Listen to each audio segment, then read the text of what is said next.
অবশেষে কালা পাহাড় যাওয়ার পথেই আমরা আছি এখন বেগুনছড়া চা বাগানে। বেগুনছড়া থেকেই রওনা দিব আমরা কালা পাহাড়ের উদ্দেশ্যে। যেমনটি আগে বলছিলাম, কালা পাহাড় যাওয়ার আমাদের যে যাত্রাপথের তৃতীয় ধাপ, এটি এখান থেকে আমরা তৃতীয় ধাপে শুরু করছি। অর্থাৎ এটি হচ্ছে আর একটু ভয়ঙ্কর এবং সুন্দর, একটা রিক্সি বিপজ্জনক রাস্তা। আমরা এই যে রাস্তায় আমরা যাচ্ছি, ওখানে দুটি রাস্তা থাকে। একটি হচ্ছে পাহাড়ের দিকে, একটি হচ্ছে পাহাড় থেকে একটু নিচে নেমে গেছে। ওখান থেকে এই ঝর্ণা হয়ে কিছু ছোট ছোট সরা পাওয়া যায়, যেই সরাতে পানি বৃষ্টির পানি বা পাহাড়ি পানির ডল নেমে আসে। এই সরা দিয়ে যেতে হয়। ওখানে কিছুটা বিপজ্জনক আছে, কারণ উঁচু নিচু আছে। কোনো কোনো জায়গায় একটু পানি কম, পানি কোথাও একটু বেশ পানি। তবে বৃষ্টি হলে পানি বেড়ে যায়, যার জন্য অনেকটা বিপজ্জনক হয়ে যায়। রাস্তা পিছল হয়ে যায়, হেঁটে যেতে কষ্ট হয়, যার জন্য হাতে একটু লাঠি বা স্টিক থাকলে একটু বোর করে হাঁটা যায়। তো এরকম পাহাড়ি রাস্তা, পানি ঘেরাও, পানি ভরপুর এরকম ছোট ছোট লেক দিয়ে আমরা যাচ্ছি।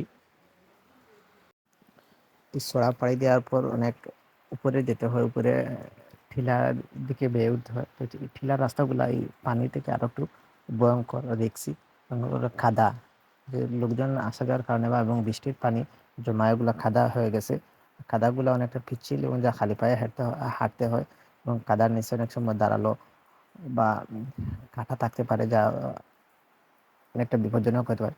এরকম কাদা উঁচু নিচু রাস্তা পাড়ি দিয়ে উপরে যেতে হয়। এরকম উপরে যেতে যেতে যত উপরের দিকে যাচ্ছি, যত ছোট এবং ভয়ঙ্কর রাস্তা পাচ্ছি, অত উপরে উঁচু রাস্তা পাচ্ছি, যা হাঁটতেই হয়। তো এরকম আমরা লাঠির উপর বর করে করে আমরা উপরের দিকে যাচ্ছি। যেতে যেতে আমরা একটি সাইনবোর্ড একসময় দেখতে পাই, যেটি হচ্ছে সিলেট বন বিভাগের দ্বারা ঝুলিয়ে রাখা। সাইনবোর্ডে কিছু নির্দেশিকা ছিল। এরকম ফলো করতে করতে এক পর্যায়ে আমরা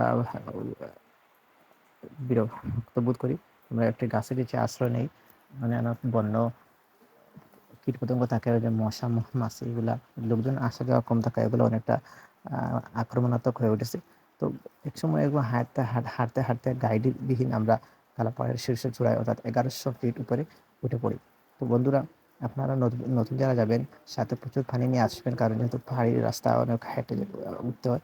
তো পানির বিকল্প কিছু নেই, তো আপনারা সাথে পানি নিয়ে আসবেন, নতুবা পানির জন্য বিপদে পড়তে পারেন।